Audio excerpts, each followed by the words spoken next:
Hi friends, నేను మీ రాణి. ఈరోజు 1 minute recipe వచ్చేసి పాలకూర పెసరపప్పు అండి. చాలా హెల్దీ అండ్ టేస్టీ కర్రీ. దానికోసం పాలకూరను ఇసుక అనేది ఏమీ లేకుండా శుభ్రంగా కడుక్కుని సన్నగా తరిగి పెట్టుకోండి.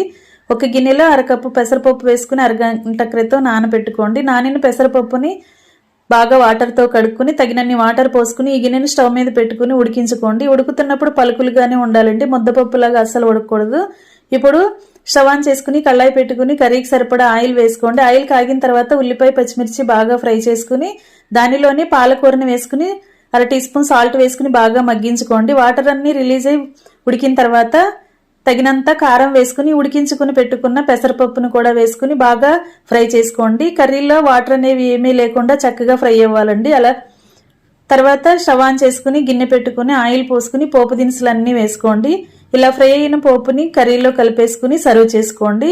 మరొక రెసిపీతో మళ్ళీ కలుద్దాం. Thanks for watching. నేను మీ